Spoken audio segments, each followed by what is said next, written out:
I'm Katrina Campins. I attained my real estate license at age 18 after flipping my first property at age 17. I've been selling real estate ever since. I've sold $750 million of real estate. It's my passion and I love what I do.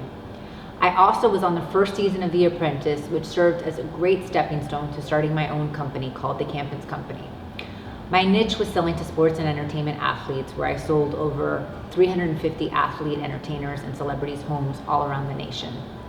Today, I've been doing Fox News and CNN as a real estate correspondent, and I came across John because I'm extremely inspired by young talent who have amazing work ethic and hustle, and he is doing exactly what I did at the inception of my career.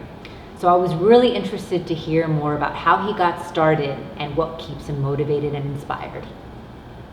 So John, I've seen your growth and I'm curious to know a little more about you because I find it to be very inspirational. My first question would be, what were you doing before real estate and what inspired you to embark in the industry and believe that you could make it? I'm from a small town called Sebring, Florida. It's like Central Florida. It's kind of country, and Miami's a totally different market. Before real estate, I wasn't doing much at all. I was working, trying school out, but I wasn't doing much at all. But I always had in the back of my mind that I really wanted to do real estate, and I felt like I could be successful in it.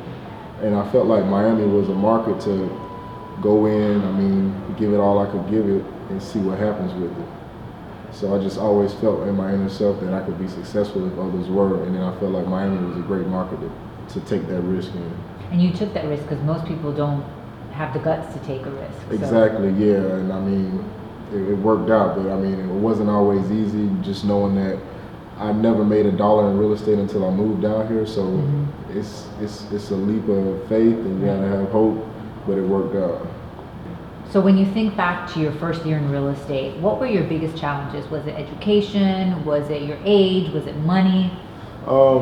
Well, education-wise, when I moved here my first year, I opened a company, Aaron Organization, in the middle of 2012.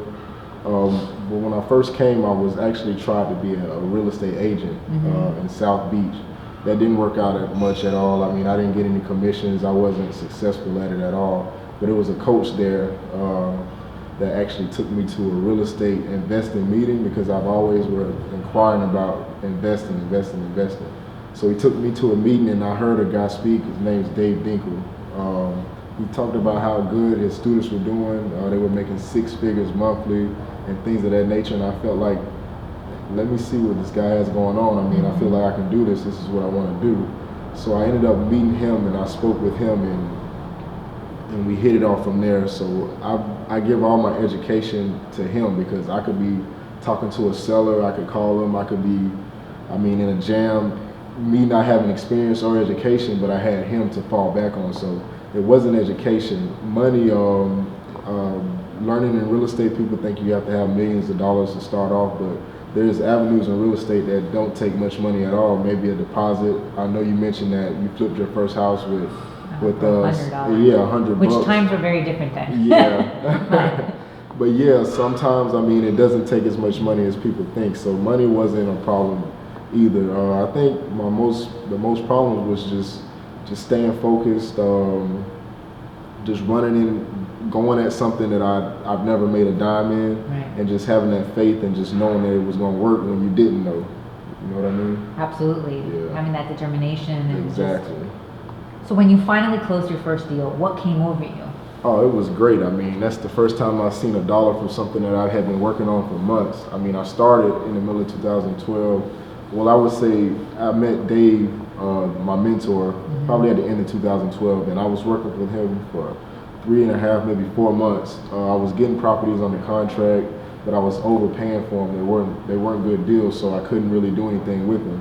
But after 3 or 4 months, I started making money. I think my first deal, I made $19,000. It's not. That's what I was going to ask you, is how much you made on your first deal. Yeah. So $19,000. Yeah, but that's a good amount of money on your first deal. So my first deal, my check was $19,000, and it was great. I felt like, I'm actually seeing it working. Right. And you already know you have to have the confidence to know it's going to work. Right. So it just helped me build, helped me keep going. My company was just me at the time, so I was doing everything from waking up at night, putting signs up, to answering phone calls, to making offers. So it helped me kind of sit back and hope to expand and hire people and things like that, and just look deeper into the business, because I had a little money to work with and I was making money off of what I was doing.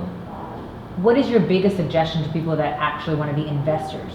I mean, the biggest suggestion to me is just hit the ground running. I mean, and just stay on it and block out all the negativity. When I came in, there was people talking loads of crap about the market, how you'll never make a dime, how everybody's quitting, how you should never get into real estate, and you're dumb, you're stupid.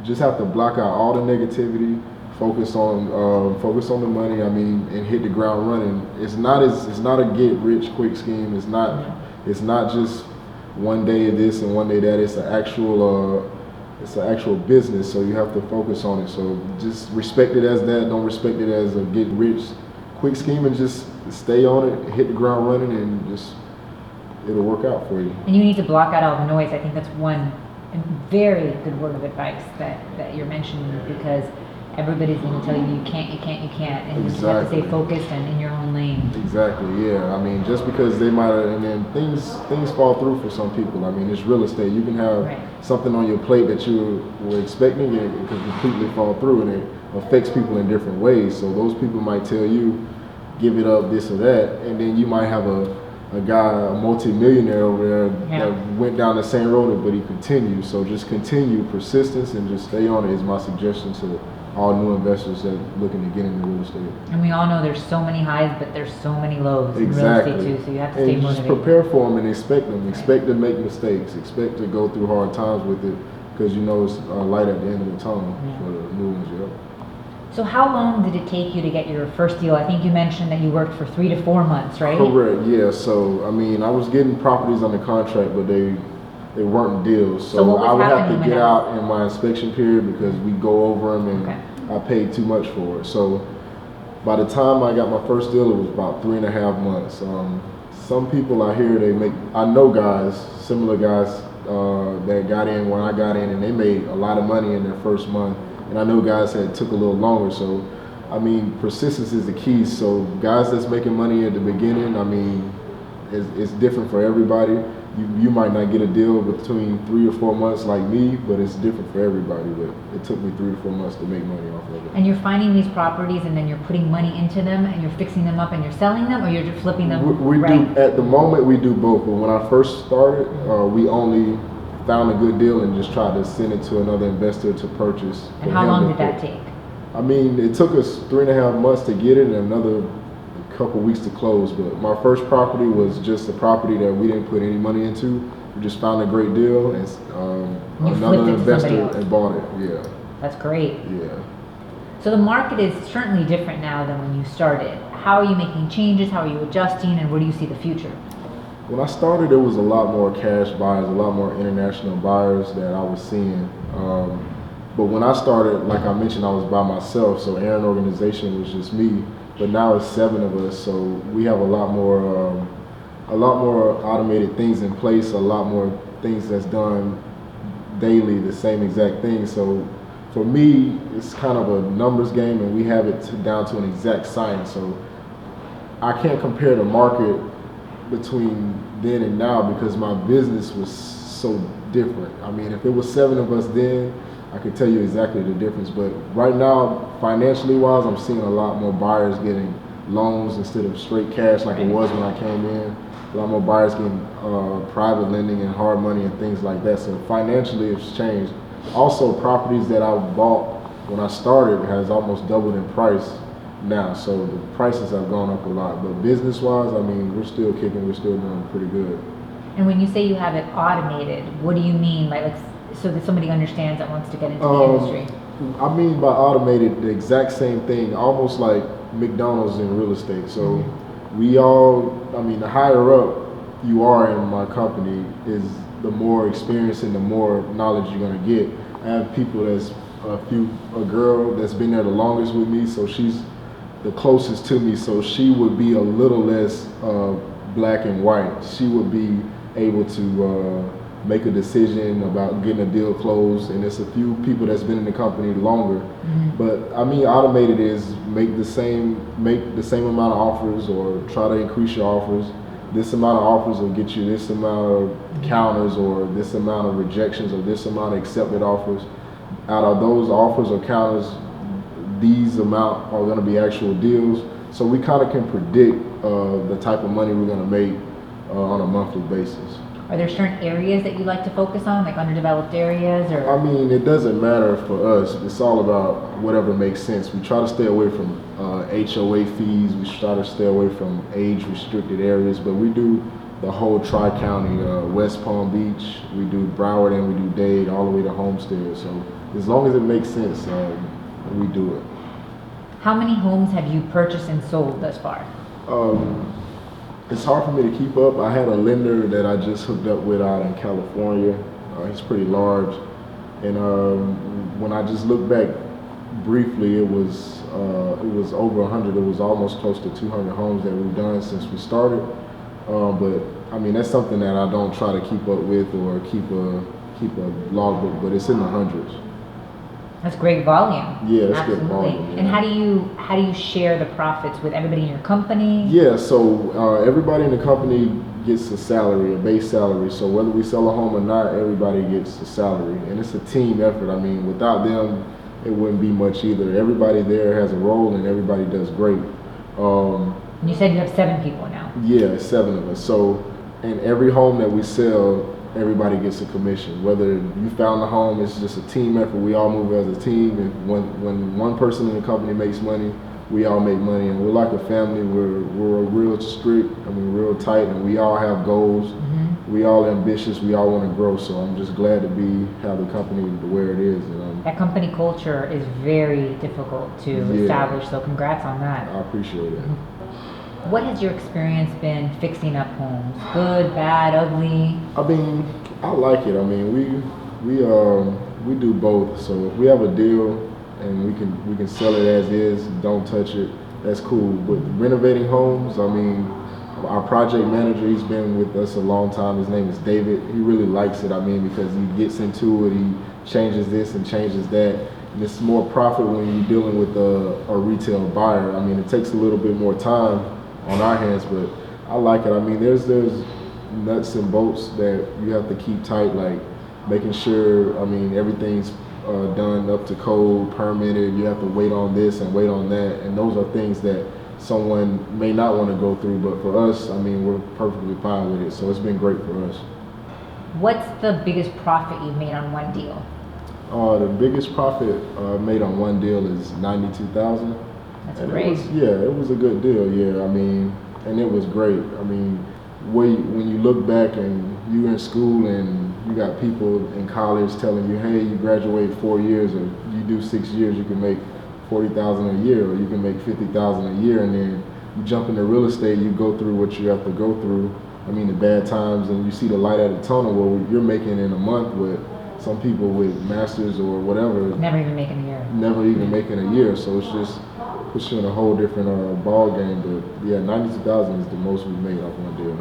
Have you ever lost on a deal? Yeah, we've lost on deals before. I mean, it hasn't been anything that would affect our business, but sometimes, I mean, if you need to switch up on decision making, or sometimes if this property doesn't make as much sense as the next property, you might sacrifice your deposit just to get out of the deal. So we've lost on properties. So you mentioned that none of this would be possible without your mentor, right? Right. And I can certainly relate to that because I didn't have a mentor. So I know how difficult it is to get started. People promise that they're going to help you, but real estate is a very cutthroat industry, right, and most people don't want to help another. Okay. So I find it to be quite amazing that you were able to find somebody that was able to put you under his wing. It's amazing for me too. It's Dave Dinkle. He's a big mentor. He has students nationwide. I mean, I'm not the only student that he's had that's been very successful. He has millionaire students. Before me, he has them now. I mean, he's just a great guy, a very kind guy.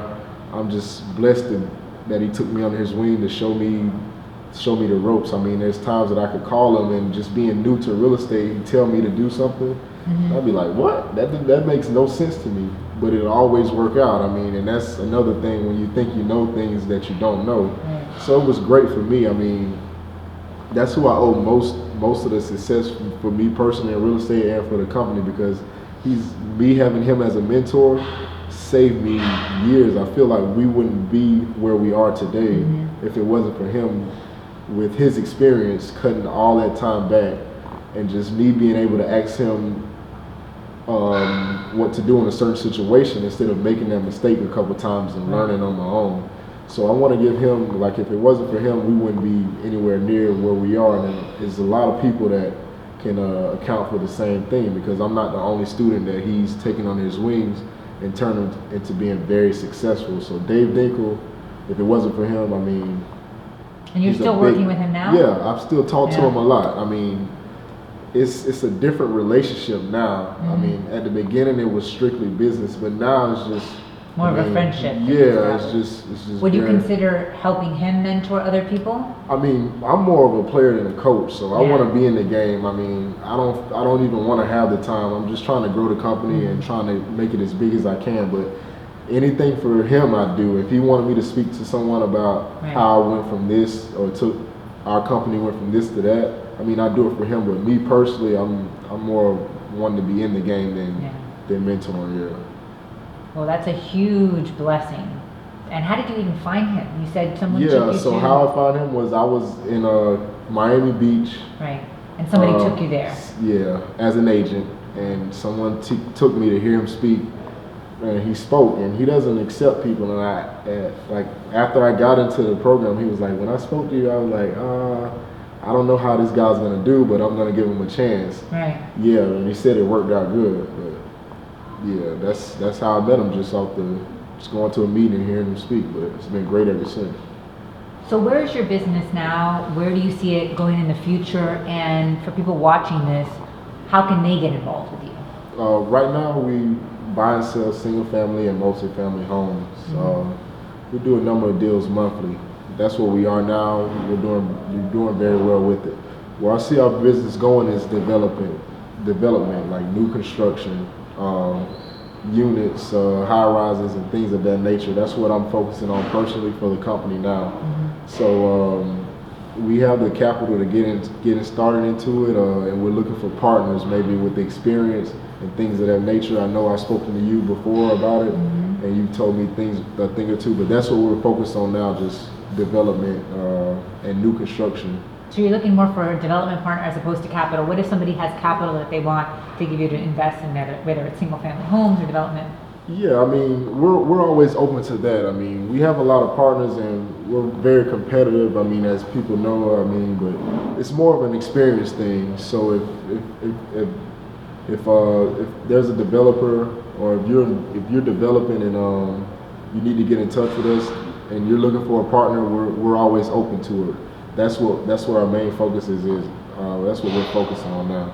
And most of the people that do invest in you, where are they coming from? Are they local? Are they international? Yeah, I mean, we just hooked up with some guys out of in California now that's been doing very well for us. But the private lenders and the lenders that we use they're not international, but we are open to international funding or international partners that need to get in touch with us that want to know more about it or want to get into it. They can definitely contact us. Our number and our email will be provided at the end of the video. But yeah, definitely contact us with any development ideas or anything like that, because that's our main focus now. We pretty much have the flipping homes automated. We pretty much know what we're going to get back from that, so we're just trying to grow and get into development. So we should see something coming from Aaron Organization soon on the development side. Well, congratulations on all your success, especially because you're only 29 now? Yeah, 27. I turned 27. Oh, 27. Oh my God, I'm aging you. I turned 27 yesterday, so. Happy birthday. Thanks a lot. Those were good years. Yeah. Enjoy them. Well, congrats. It's really amazing to see someone, young professional, really succeeding, and first of all, building a company to 7 people is an accomplishment in itself. So I appreciate it. Yeah. Yep, and you, I mean, from what you've done is like crazy. You being so young and a woman with the drive of that nature has been crazy too. So your success, I know, inspired so many people. So Thank you. I that's appreciate great, and that. I'm just glad that we can just talk about real estate and how everything's going with the market and things like that. Well, it was great being here with you today. Yep.